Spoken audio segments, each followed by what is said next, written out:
কিন্তু হাগরামা মহরের প্রত্যেকের ঘরে ঘরে দিছে গরিবের কিন্তু আমার এইটু বদমাশি আমি নিজে বদমাশি করি আছো হয় না না হোক রেজা রেজা সবাই গল गोजोननाय थाबाय बिनि उनाव दङ जोंहा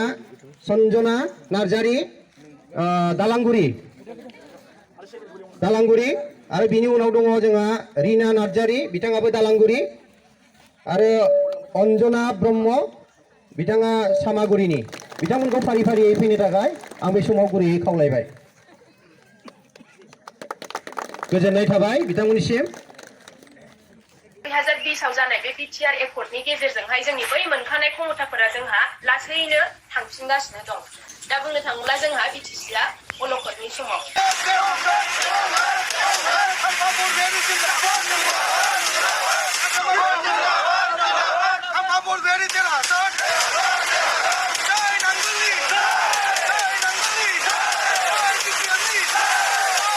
रन्जन दैमारि सारा जेलाव दङ बिथांखौ नायहैनो बिथाङा सम गैया बिनिखाय बिनि बागै एसेबां बुंनांगौनिबो बाथ्रा गैया रायजो राजाया मोनथिखागौ रायजो राजाफ्रा क'क्राझार चिरां बाक्सानि गासै जाथि जनगोष्ठी रायजो राजाफ्रा फैबाय थानाय 7 तारिखआव नांगोलनि सावगारियावनो भटखौ होना खाम्फा बरगयारि सारखौ देरहासार खालामगोन बेयो रोखा जाबाय मानो होननानै बुङोब्ला जोंनि हा हुनि खोथा दङ दिनै थांनाय बिटिआर सुक्तिनि गेजेरजों जोंनि मियादि नङै हाफोरखौ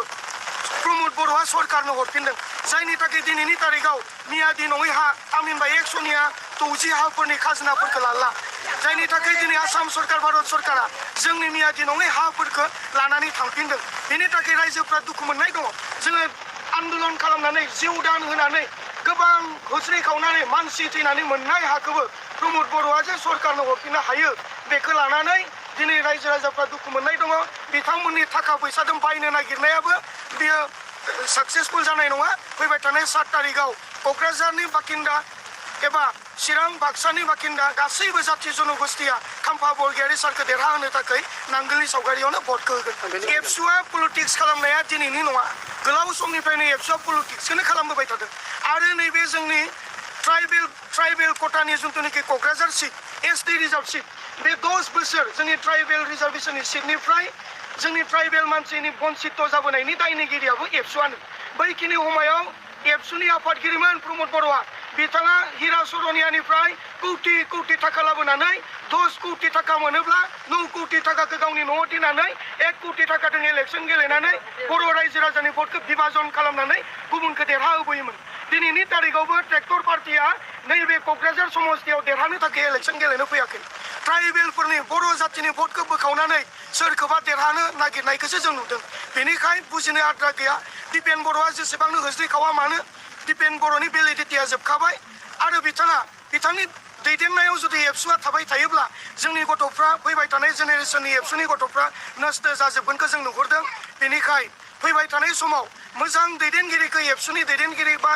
दानि प्राइमारियाव थानाय बा डिस्ट्रिक्टआव थानाय बा आनसलिकआव थानाय एबसुनि बिबानगिरि बिथांमोना मोजां दैदेनगिरिखौ फैबाय थानाय समाव सायख'नानै लानो थाखायसो आं खावलायगोन मानोना एबसु संगठन हिसाबै गाज्रि नङा मोजां नाथाय बिनि दैदेनगिरिफ्रा दिनै गाज्रि राजनितिकनि खैसाराव दिनै जातिखौ फानगासिनो दङ चीनाव जेला बिटिसि सुक्ति जादोंमोन होनब्ला जोंहा गोबां माखासे पावारफोर मोनदोंमोन नङा होनब्ला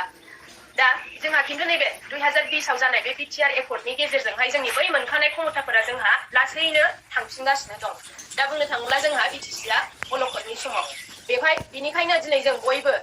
बिटिसिखौ बासायनांगौ बिटिसि जोंनि बे हाखौ बासायनांगौ बिटिसिखौ मा होनो बिटिसिनि पावारफोरखौ जोंहा लाबोफिननांगौ होननानैहाय बयबो रायजो राजा नोंथांमोना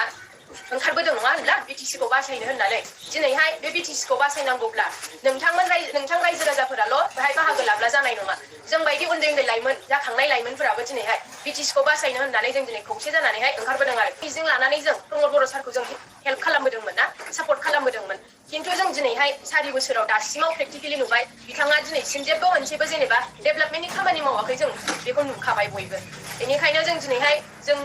जोंनि हारिखौ जातिखौ बासायफिननोब्ला फोथांनानै लाखिफिननोब्ला जोङो दिनैहाय नोंथांमोनजों लोगोसे समान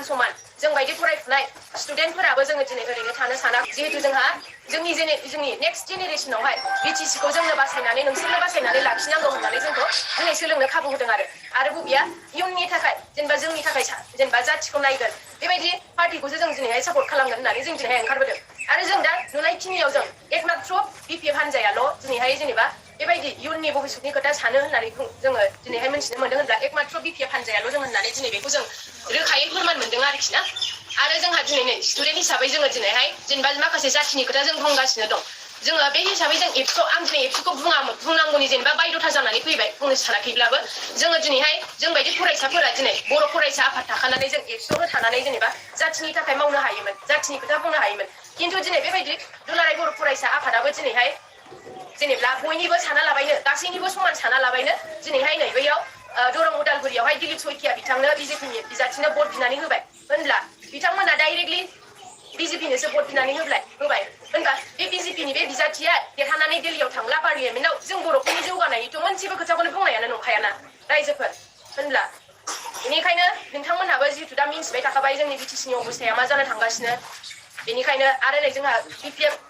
दैदेननाय समावहाय जोंहा नै सिएसबि बर्ड दंमोन साख्रिफोरबो होनो हायोमोन 3rd ग्रेड 4th ग्रेडनि बेहायनो जेनेबा जों मोनाखैब्लाबो जोंनि बर' मानसि जोंनि बे बिटिसिनि मानसियानो मोननानै जेनेबा जोंहा बिटिसियावहाय जेनेबा एसेब्लाबो जौगाखांनाया जोंहा बै समफोराव जादोंमोन एबसुआव थादोंमोन एबसुनि आफादगिरि जादोंमोन बे समाव गोबां होज्रिख्राव बाथ्रा बुंदोंमोन जे जोंनि बर' बिमाया रावबो थास' मैगं खानानै थास' आथिं खानानै फाननानै जानो गोनां जानाय नङा रावबो रसा नांनांनाय जानाय नङा बर' बिमानि मेगनावहाय मोदै लाबोआ होननानै होज्रिख्राव बुंदोंमोन बिथाङा नाथाय बिथाङा दिनैहाय गावनि सरकार खुंनाय समाव बिथाङा दिनै मानो बर' बिमानि मेगनाव मानो मोदै लाबोबावखो गाव सरकार सालायनाय लोगो लोगोनो बिथाङा मानो दिनैहाय इलेक्सन खालामबावखो जोंनि बर' बिमानि न'खौ मानो दिनै दानफायनानै जेनेबा न' बां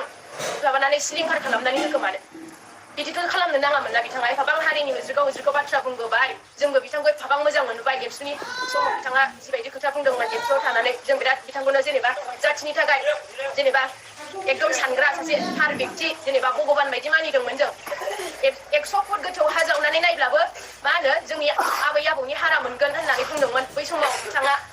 होनब्ला बे हाया जोंनिसो होननानै बिथाङा बुंबाय थायोमोन खिन्थु दिनै बे हायावनो मा बे हाखौनो दिनै रैखाथि होनो बिथाङा सिगांबोआखै दिनैहाय पार्टियाव ओंखारनानै बिथांनि खुंथाय गोहोआव थानाय समाव बेखायनो जों दिनै बिथांखौ जेबो बुजिनो आद्रा गैला मादैमोनहाबो बेखायनो जेबो गोनो गोथो साना लाबायनो गोसोआव बे जोंनि सिगाङावहाय जे बिपिएफनि सरकारानो मोजाङै